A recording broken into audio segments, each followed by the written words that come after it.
ಈ ಕಾಂಗ್ರೆಸ್ ಸರ್ಕಾರ ಆಡಳಿತಕ್ಕೆ ಬಂದಾದ್ಮೇಲೆ ದಿನ ಒಂದಲ್ಲ ಒಂದು ರೀತಿಯಲ್ಲಿ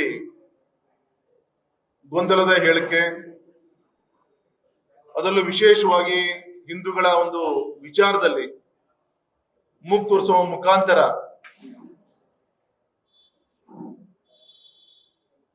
ಇತರೆ ಧರ್ಮೀಯರನ್ನ ಸೆಳಿಲಿಕ್ಕೋಸ್ಕರ ನೋವು ಮಾಡುವಂತ ಕೆಲಸಗಳು ಕೂಡ ನಡೀತಾ ಇದೆ. ಇತ್ತೀಚೆಗೆ ಉಪಮುಖ್ಯಮಂತ್ರಿಗಳ ಒಂದು ಹೇಳಿಕೆಗಳನ್ನ ನೋಡಿದ್ರೆ ನಮಗೆ ಅಯ್ಯೋ ಅನ್ಸುತ್ತೆ. ಒಂದ್ ಕಡೆಗೆ ನಮ್ಮ RSS ನ ಪ್ರಾರ್ಥನೆಯನ್ನ ವಿಧಾನಸಭೆಯಲ್ಲಿ ಮಾಡ್ತಾರೆ, ಅದಾದ್ಮೇಲೆ ಕ್ಷಮೆ ಕೇಳ್ತಾರೆ.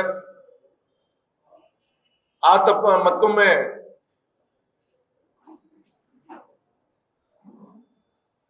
ಧರ್ಮಸ್ಥಳದ ವಿಚಾರದಲ್ಲಿ ಇರ್ಬೋದು, ಮತ್ತು ವಿಶೇಷವಾಗಿ DCM ಅವರು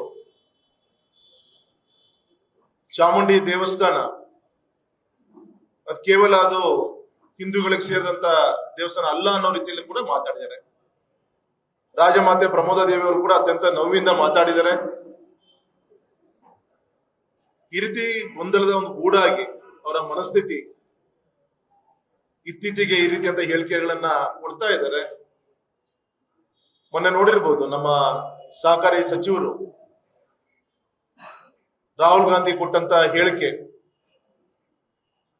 ಬಿಹಾರ್ ಚುನಾವಣೆ ವಿಚಾರದಲ್ಲಿ ಅವ್ರು ಏನಿದೆ ಅದನ್ನ ನೇರವಾಗಿ ಹೇಳಿದ್ರು. ಅಬ್ಜೆಕ್ಷನ್ ಮಾಡ್ಲಿಕ್ಕೆ ಇಷ್ಟು ದಿನ ಟೈಮ್ ಇರುತ್ತೆ ಚುನಾವಣಾ ಆಯೋಗಕ್ಕೆ ಅಂತೇಳಿ ಅವ್ರನ್ನ ಮಂತ್ರಿಗಿರಿಂದ ತೆಗೆದುಹಾಕಿದ್ರು. ಈ DCM ಸಾಹೇಬರು ಹೇಳಿಕೆ ನೋಡಿದ್ರೆ ಈ ರೀತಿ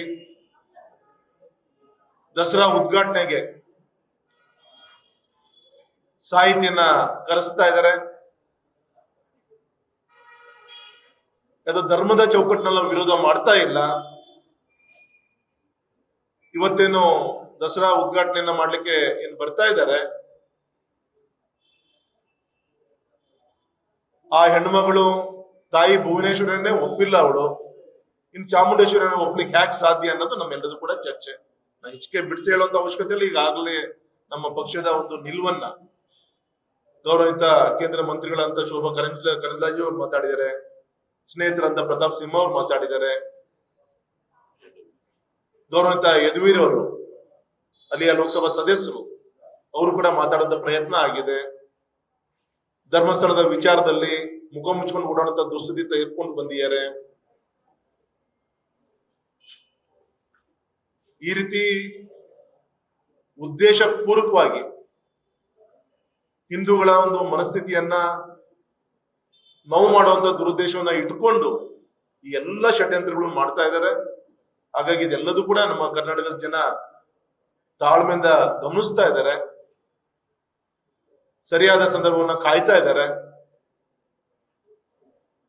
ಅವರ ಒಂದು ಈ ತಪ್ಪು ಹೆಜ್ಜೆಗಳಿಗೆ ಶಾಶ್ವತವಾಗಿ ಮನೆ ಕಳಿಸ್ಲಿಕ್ಕೆ ಏನಾಗ್ಬೇಕು ಆ ದಿಕ್ಕಲ್ಲಿ ಒಂದು ರಾಜಕೀಯ ಪಕ್ಷವಾಗಿ ನಾವು ಜಾಗೃತಿಗೊಳಿಸುವಂತಹ ಕಾರ್ಯವನ್ನು ಕೂಡ ನಮ್ಮ ರಾಜ್ಯಾಧ್ಯಕ್ಷರ ನೇತೃತ್ವದಲ್ಲಿ ಈಗ ಆಲ್ರೆಡಿ ನಾಳೆ 1ನೇ ತಾರೀಕಿಗೆ ಧರ್ಮಸ್ಥಳ ಚಲೋ ಕಾರ್ಯವನ್ನ ಕೊಟ್ಟಿದ್ದಾರೆ. ಈಗ ಆಲ್ರೆಡಿ